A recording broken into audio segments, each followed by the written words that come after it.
दोस्तों साल 2023 में according to Forbes all over the world 2640 billionaire मौजूद हैं। और जिस इंसान की फोटो आप अपनी स्क्रीन पे देख रहे हो, इसे दुनिया गॉड ऑफ इन्वेस्टमेंट के नाम से जानती है। आज तक स्टॉक मार्केट से जितने पैसे इस आदमी ने कमाए हैं, उतना कोई कमा ही नहीं पाया है। अगर आप इन्वेस्टमेंट और स्टॉक मार्केट से थोड़े से भी वाकिफ हो, तो आप इस आदमी के बारे में यानी कि वारन बफे के बारे में जरूर जानते होंगे। लेकिन दोस्तों, क्या आप जानते हो कि वारन बफे ने अपनी टीन एज में एक कमिटमेंट करी थी कि अगर वो 30 की एज का होने से पहले पहले एक मिलियनियर नहीं बने, तो वो अपने होम टाउन ओहामा की सबसे ऊंची छत की बिल्डिंग से जंप करके अपनी जान दे देंगे। खैर, इसकी कोई नौबत नहीं आई, क्योंकि वॉरेन बफे अपनी 28 की उम्र में ही मिलियनियर बन गए थे। लेकिन दोस्तों, यहाँ सवाल ये नहीं है कि वो कब और कैसे मिलियनियर बने, बल्कि सवाल ये है कि वो इतने श्योर कैसे थे कि एग्जैक्टली 30 तक वो मिलियनियर बन ही जाएंगे। क्या उन्होंने कोई टाइम ट्रेवल किया था, या फिर उन्हें कार्ड रीडिंग या फ्यूचर रीडिंग आती थी? नहीं दोस्तों, ऐसा बिल्कुल भी नहीं है। एक्चुअल में वॉरेन बफे इतना श्योर इसीलिए थे क्योंकि उन्होंने काफी छोटी उम्र में इन्वेस्टमेंट शुरू कर दी थी। लगभग तब वो 15 साल के होंगे, और उन्हें काफी जल्दी कंपाउंडिंग की पावर का भी अंदाजा चल गया था। फिर क्या था, बस कंपाउंड इंटरेस्ट की सिंपल सी कैलकुलेशन करके उन्होंने फाइंड आउट कर लिया होगा कि मिलियनियर बनने में उन्हें कितना समय लगेगा। दोस्तों, आज तक जिन्होंने भी मोटी वेल्थ बनाई है, वो सब इस कंपाउंडिंग की पावर को अच्छे से समझते हैं और इसका यूज अपने फेवर में करके आज वो सक्सेसफुल हुए हैं। लेकिन एक आम इंसान कंपाउंडिंग की पावर को समझता नहीं है और हमेशा यही सोचता है कि पैसे तो सिर्फ अमीर लोग ही कमा सकते हैं, मेरे पास बिजनेस चलाने के लिए कोई कैपिटल नहीं है, या फिर सबसे कॉमन, मेरी किस्मत में तो पैसा लिखा ही नहीं है। लेकिन दोस्तों, यकीन मानो, आपकी किस्मत में पैसा लिखा भी है और आप बिल्कुल कम पैसों से अमीर बन भी सकते हो, जो कि आप इस वीडियो के खत्म होने तक आप अच्छे से सीख भी जाओगे और फाइनेंशियली इतना कॉन्फिडेंट बन जाओगे कि वॉरेन बफे जैसे कमिटमेंट करना आपके लिए भी एक आम बात हो जाएगी। तो दोस्तों, वीडियो में हम एक इमेजिनरी और एक रियल लाइफ एग्जाम्पल से कंपाउंडिंग की पावर को समझेंगे, फिर डीपली पावर ऑफ कंपाउंडिंग के कॉन्सेप्ट को भी समझेंगे और जानेंगे कि कैसे रेट ऑफ इंटरेस्ट का कंपाउंड में बहुत बड़ा इन्फ्लुएंस होता है, और lastly importance of time in compounding को भी समझेंगे। दोस्तों, ये सब हम एक सिंपल एग्जांपल के जरिए समझेंगे, जैसे कि एक 14 साल का बच्चा भी आसानी से समझ पाए। दोस्तों, हमारे इस एफर्ट के लिए वीडियो के लिए एक लाइक तो जरूर बनता है। अब सीधा बढ़ते हैं फर्स्ट पॉइंट की तरफ और समझते हैं पावर ऑफ कंपाउंडिंग को एक फिक्शनल एग्जांपल से। दोस्तों, इमेजिन करो कि आप एक कौन बनेगा करोड़पति जैसी गेम खेल रहे हो, जिसमें हर लेवल पार करने पे आपको प्राइज मनी मिलता है। आप लगातार सभी लेवल्स को पार करते जा रहे हो। ऐसे करते करते आप फाइनल लेवल तक पहुंच गए हो और उसे भी आपने जीत लिया है। फाइनल लेवल को जीतने पे आपको होस्ट द्वारा दो प्राइज ऑफर दिए जाते हैं। पहला 10 करोड़ कैश जो आपको अभी मिलेगा, और दूसरा है 1 रुपया जो हर दिन में डबल होगा। तो दोस्तों, ऐसे में आप कौन सा ऑफर एक्सेप्ट करोगे? नो डाउट एक आम आदमी पहला ऑफर यानी 10 करोड़ प्राइज मनी को ही लेगा, जो कि काफी बड़ा अमाउंट है। लेकिन दोस्तों, अगर आप कंपाउंडिंग की पावर को अच्छे से समझते हो, तो आप कभी भी पहला ऑफर चूज नहीं करोगे, बल्कि सेकंड ऑफर के लिए 30 दिन का वेट करना पसंद करोगे, क्योंकि 1 रुपया अगर 30 दिन के लिए डबल होता रहेगा, तो वो 30 दिन तक पहुंचने तक 100 करोड़ से भी ज्यादा का बन जाएगा, विच इज ट्रमेंडस रिटर्न। दोस्तों, ये एग्जांपल आपको सिर्फ कंपाउंडिंग की पावर को समझने के लिए है। रियलिटी में डेली 100% के रेट ऑफ रिटर्न से पैसों का कंपाउंड होना पॉसिबल नहीं है। वैसे आपको अमीर बनने के लिए इतने रिटर्न्स की जरूरत है भी नहीं। ये एग्जांपल बस कंपाउंडिंग को सिंप्लीफाई करने के लिए बनाया गया है। वैसे इस एग्जांपल से आप कंपाउंडिंग का एक इम्पोर्टेंट एस्पेक्ट जरूर सीख सकते हो। दोस्तों, इस टेबल को देखो, इसमें क्लियर दिख रहा है कि पहले के कुछ दिनों में 2, 4, 8 रुपए ही बढ़े हैं, लेकिन जैसे हम 20वें दिन तक पहुंचते हैं, तो ये अमाउंट सीधा बढ़ जाता है 10 लाख रुपए, और अब सिर्फ 5 दिन ही आगे बढ़ने से यानी कि 25वें दिन तक पहुंचने तक ये अमाउंट बन जाता है 3 करोड़ से भी ज्यादा,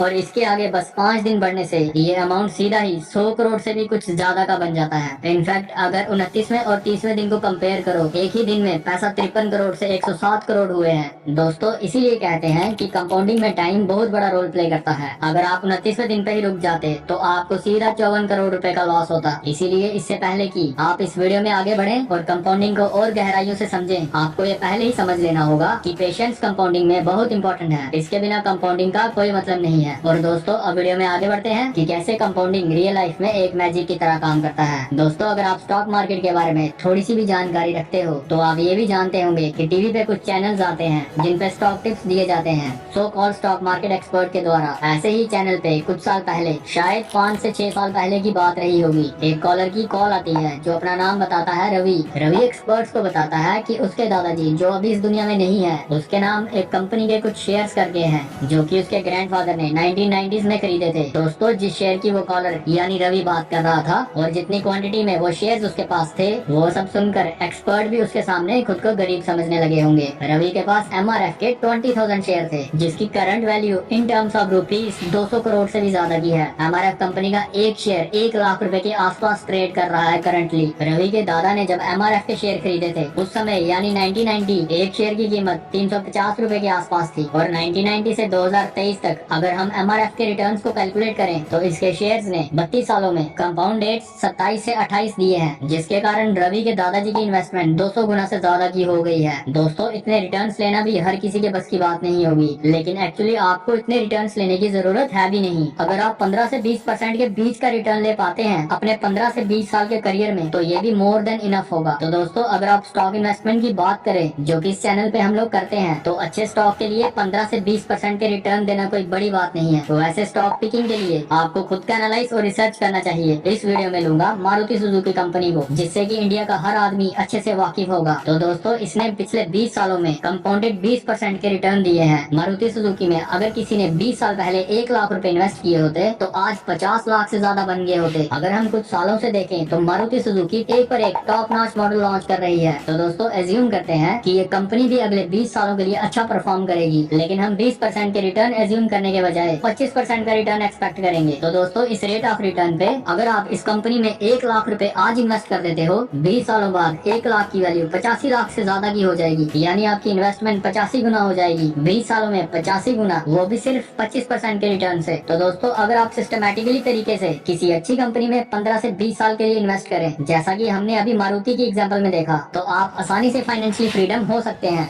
दोस्तों, आपने स्कूल में सिंपल इंटरेस्ट और कंपाउंड इंटरेस्ट को पढ़ा तो होगा, लेकिन रियल लाइफ में ये कैसे काम करता है इससे ज्यादातर आम इंसान अनजान होता है। कंपाउंड इंटरेस्ट का फॉर्मूला कुछ इस तरह का होता है जो कि हमें स्कूल में पढ़ाया जाता था, और इस फॉर्मूले को देखें तो बहुत ही कॉम्प्लिकेटेड सा लगता है, जबकि सिंपल इंटरेस्ट का फॉर्मूला एकदम सिंपल होता है। इसीलिए ज्यादातर लोग इस सिंपल इंटरेस्ट के हिसाब से अपनी जिंदगी के फाइनेंशियली डिसीजन लेते हैं और कंपाउंड इंटरेस्ट का कभी फायदा ही नहीं ले पाते। लेकिन आज मैं आपको एकदम सिंप्लीफाइड तरीके से कंपाउंड इंटरेस्ट को समझाऊंगा। तो दोस्तों, इमेजिन करो एक तरफ आप हो और एक तरफ आपका दोस्त है राहुल। आप दोनों अपने 1 लाख रुपए को इन्वेस्ट करते हो 20% के रिटर्न पे। तो जब 1 साल बाद आप दोनों के 1 लाख रुपए 20% रेट के हिसाब से 20,000 रुपए अर्न करते हैं, तो आपका दोस्त उन 20,000 रुपए को विदड्रॉ कर लेता है और अपने दोस्तों के साथ पार्टी शार्टी करता है और उन्हें उड़ा देता है। लेकिन आप अपने पैसों को विदड्रॉ नहीं करते और उन्हें कंपाउंड होने देते हो। अगले साल आपको 24,000 का प्रॉफिट होता है, क्योंकि आपको 1 लाख प्लस 20,000 फिर 20% का इंटरेस्ट रेट मिलेगा। जबकि आपके फ्रेंड राहुल को इस साल भी 20% का इंटरेस्ट रेट मिलता है, जिसे वो फिर से मौज मस्ती में उड़ा देता है और आप पे हंसता है कि क्या फायदा हुआ तुझे पैसे विदड्रॉ ना करने का, 4,000 रुपए का तू क्या ही कर लेगा। लेकिन आप उसकी बात अपने दिल पे नहीं लेते हो और पैसों को कंपाउंड होने देते हो। अब फास्ट फॉरवर्ड 10 साल बाद चलते हैं। आपका दोस्त वैसा ही है, अपनी गलतियों से कुछ नहीं सीखता है और हर साल अपने प्रॉफिट को विदड्रॉ कर लेता है, जबकि आपने पूरे अनुशासन के साथ 10 साल तक अपने पैसों को बढ़ने दिया। तो अब 10 साल बाद आपको इंटरेस्ट अर्निंग हुई 80,000 रुपए, जबकि आपके दोस्त राहुल को वही 20,000 ही मिलेगा। अब आपका दोस्त राहुल आपके रिटर्न देख के बहुत दुखी होता है और अंदर ही अंदर खुद को कोसता है। दोस्तों, इसीलिए आइंस्टाइन ने भी कहा था कि कंपाउंडिंग दुनिया का 8th वंडर है, और जो इसे समझता है वो इसे अपने फायदे के लिए इस्तेमाल करता है, और जो नहीं समझता वो राहुल की तरह सारी जिंदगी भर पछताता है और इसके प्राइस को पे करता है। दोस्तों, आई होप अभी तक आप कंपाउंडिंग कैसे काम करता है इसे अच्छे से समझ गए होंगे। लेकिन कंपाउंडिंग को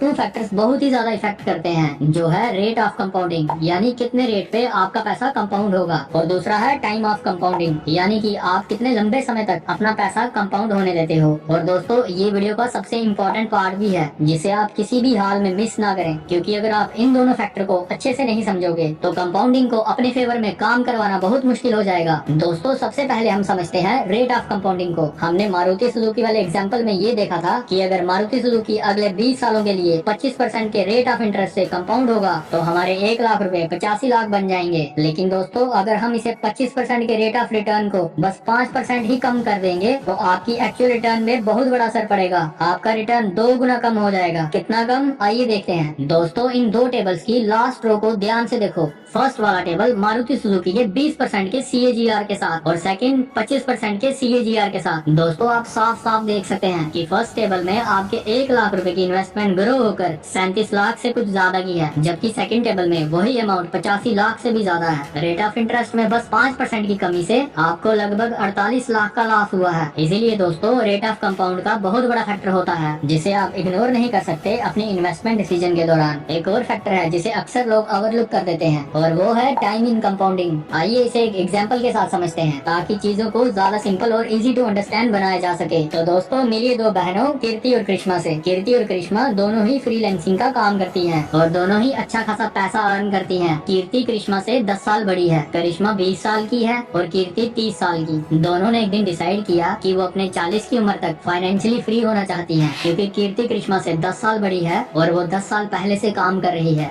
और उसने 10 सालों में 48 लाख रुपए सेव कर लिए हैं और डिसाइड करती है कि उन 48 लाख रुपयों को किसी अच्छे इक्विटी फंड में इन्वेस्ट करेगी जो एटलीस्ट 15% का रिटर्न दे सके। दूसरी तरफ करिश्मा ने अभी अभी फ्रीलांसिंग शुरू करी है और उसके पास कोई सेविंग्स भी नहीं है, लेकिन वो डिसाइड करती है कि वो हर महीने 20,000 रुपए सेव करके उनकी SIP शुरू करेगी और तब तक अपनी SIP को कंटिन्यू करेगी जब तक कि वो भी अपनी 40 की नहीं हो जाती, यानी कि 20 सालों तक। करिश्मा बहुत बुरा महसूस करती है कि उसके पास अपनी बहन की तरह 48 लाख रुपए नहीं है इन्वेस्ट करने को और सोचती है कि उसकी बहन उससे बहुत ज्यादा अमीर बन जाएगी। लेकिन दोस्तों जब कीर्ति 40 की होती है और अपनी इन्वेस्टमेंट देखती है तो उसकी इन्वेस्टमेंट ग्रो होकर 1,94,00,000 से थोड़ी ज्यादा की हो जाती है। दूसरी तरफ छोटी बहन करिश्मा की इन्वेस्टमेंट 40 की होने तक ग्रो होकर 2,66,00,000 की हो जाती है, जो कि कीर्ति की इन्वेस्टमेंट वैल्यू से 72 लाख रुपए ज्यादा है। तो दोस्तों आप देख सकते हैं कि लंबे समय के लिए छोटा छोटा अमाउंट भी बड़ा रिजल्ट दे सकता है, जबकि बड़ा अमाउंट छोटे समय के लिए आपको कम रिटर्न देता है। तो दोस्तों ये था कंपाउंडिंग। आई होप मैं कंपाउंडिंग के कंसेप्ट को आपके सामने सिंप्लीफाई तरीके से डिलीवर कर पाया हूँ और आपको वैल्यू प्रोवाइड कर पाया हूँ। दोस्तों मेरी हर वीडियो में यही कोशिश रहती है कि मैं स्टॉक मार्केट, इन्वेस्टमेंट और फाइनेंस जैसे कॉम्प्लिकेटेड कॉन्सेप्ट को आसानी से समझा पाऊँ। तो दोस्तों अगर आप हमारे इस एफर्ट को अप्रिशिएट करना चाहते हैं और फाइनेंस जैसे कॉम्प्लिकेटेड सब्जेक्ट को सिंपल और आसान भाषा में समझना चाहते हैं, चैनल को अभी सब्सक्राइब करिए। आपके स्टॉक मार्केट और फाइनेंस से सभी जुड़े हुए डाउट्स को क्लियर करना हमारे चैनल की पहली प्रायोरिटी है। अगर आप हमारे चैनल से जुड़ते हैं तो मैं आपको यकीन दिलाता हूँ आप अपने इस फैसले के लिए एक बार भी रिग्रेट नहीं करेंगे। अगर आपको हमारी वीडियो पसंद आई तो आप इसे अपने व्हाट्सएप स्टेटस पे रख के अपने दोस्तों के साथ भी शेयर कर सकते हैं।